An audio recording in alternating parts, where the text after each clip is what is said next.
sejahtera, salam kebajikan. Assalamualaikum warahmatullahi wabarakatuh. Waalaikumsalam. Ya, sedikit perkenalan mungkin bagi kita semuanya, ada pepatah tak kenal maka tak sayang. Saya Bernard Huta Barat, saya seorang rohaniawan Kristen yang hidup dan tinggal di Hong Kong sudah 10 tahun. Saat ini juga saya menggembalakan sebuah gereja yang bernama Indonesian Gospel Praise Assembly di bawah network daripada GBI Gatot Subroto, ya. Jadi kemudian saya juga seorang ketua Galang Kemajuan Center Hong Kong. Saya juga mantan ketua PDI Perjuangan DPLN Hong Kong Macau, resmi tanda tangan Bu Mega 2018-2020. Jadi saya terlibat dalam pemenangan Jokowi wilayah Hong Kong dan Macau. Saya juga ketua penasehat dari Persatuan Batak Bersatu Hong Kong. Saya juga terlibat aktif dalam gerakan sosial politik budaya yang dibina oleh KJRI Hong Kong. Jadi banyak nih.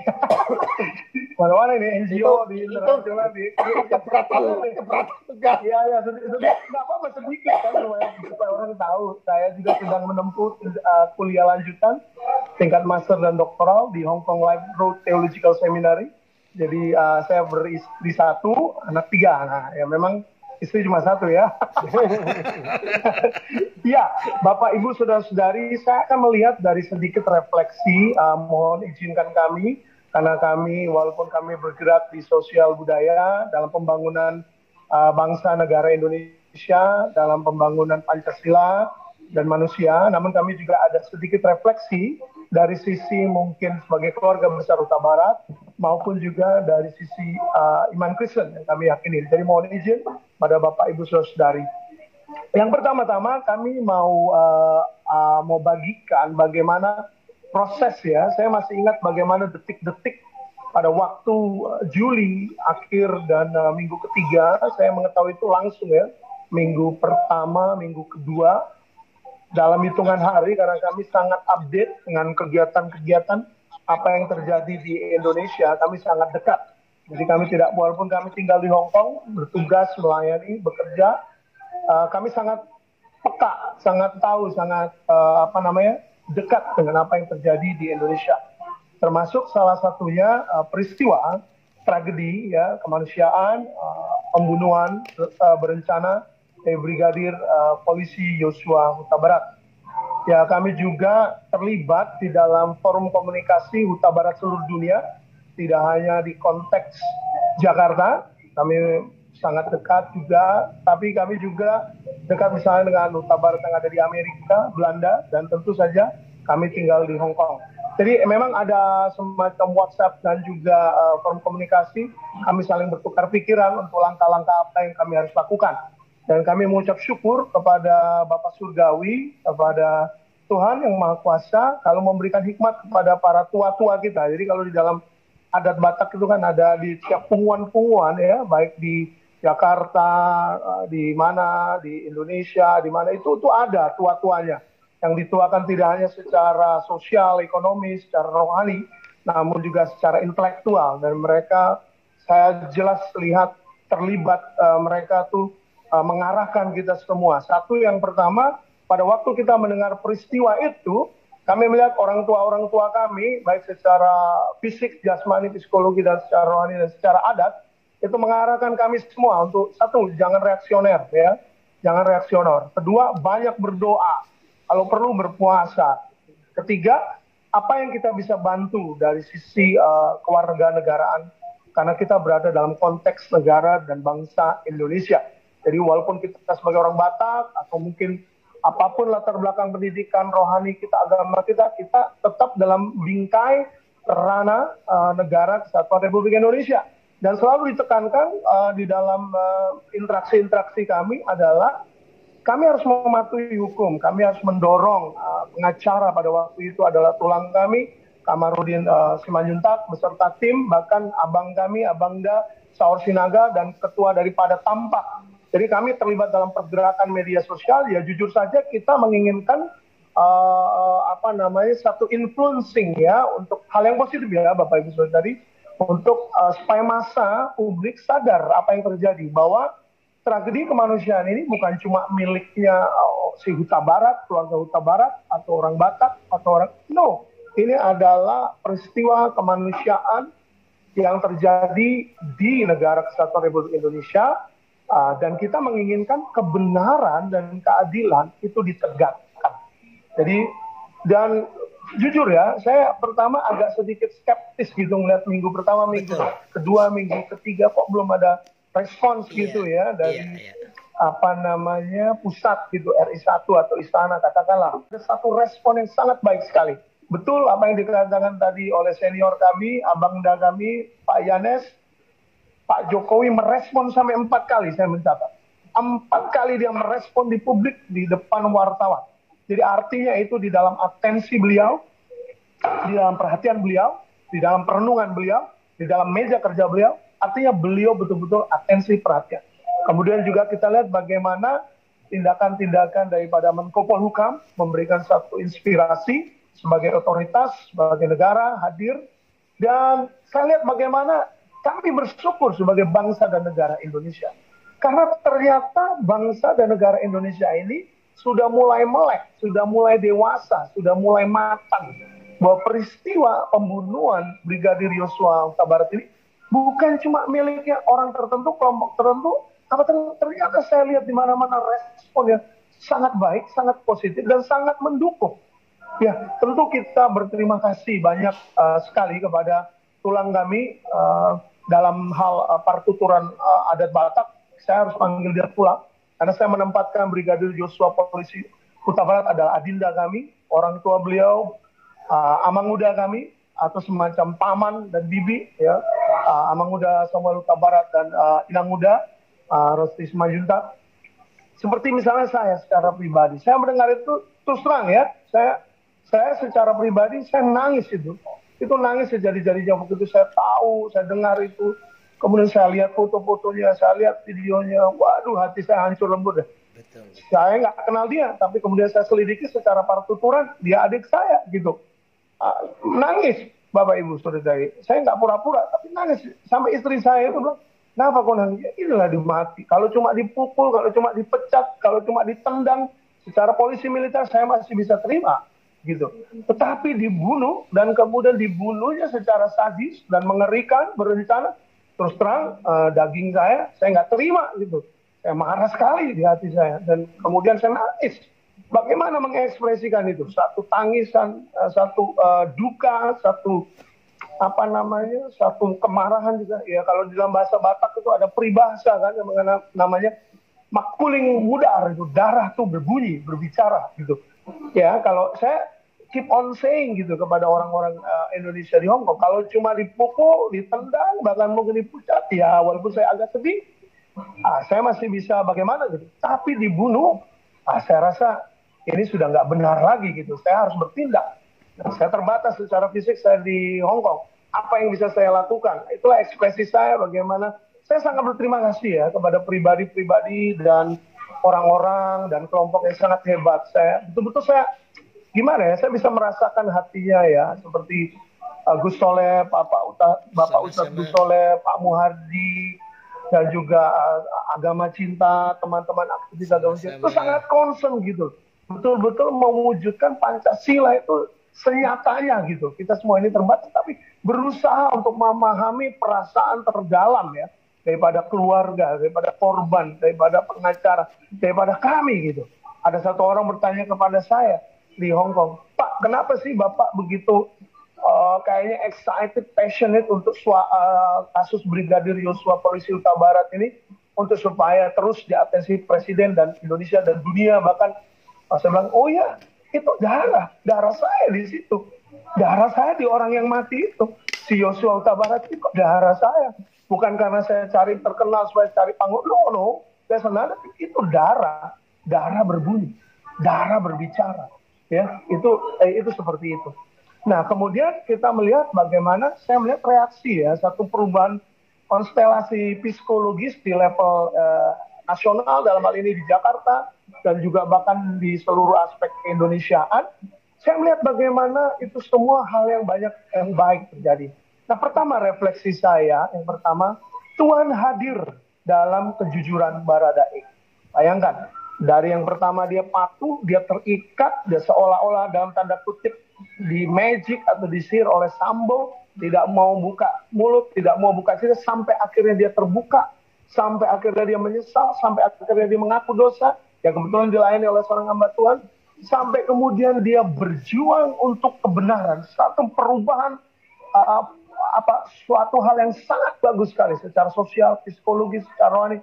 Ini suatu satu revolusioner moral, etika dan luar hati dan hidup daripada Barada Richard Eliezer, dari terikat kegelapan, mengaku dosa, sampai dia terbuka dan dia berpartisipasi dalam kebenaran, dia menyumbangsi untuk sejarah kemanusiaan. Akan tercatat di dalam sejarah bahwa Richard Eliezer yang tadinya menembak mati, kemudian dia mengungkap tabir ini. Tentu peran semua pihak sudah pasti adalah pengacara, tetapi tidak bisa dipungkiri Richard Eliezer melakukan bagiannya, dan itu akan dicatat dalam sejarah Indonesia, sejarah kepolisian Indonesia, sejarah hukum Indonesia.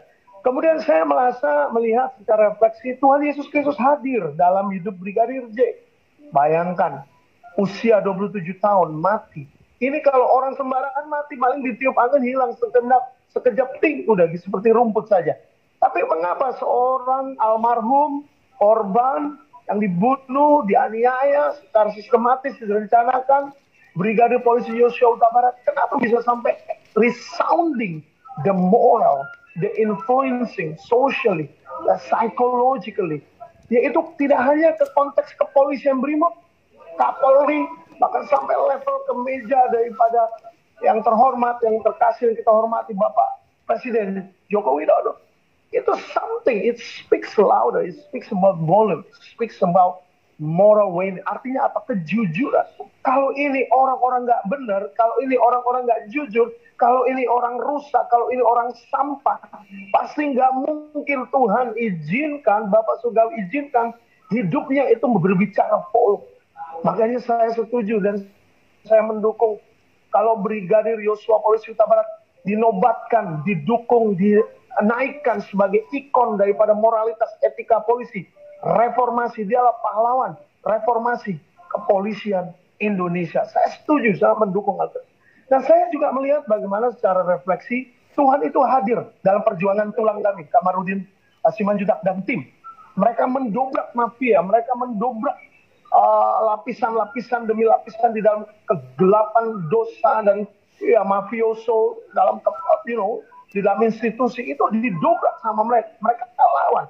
Bayangkan kalau mereka mundur apa jadinya? Kalau mereka takut apa jadinya? Kalau mereka gentar apa jadinya?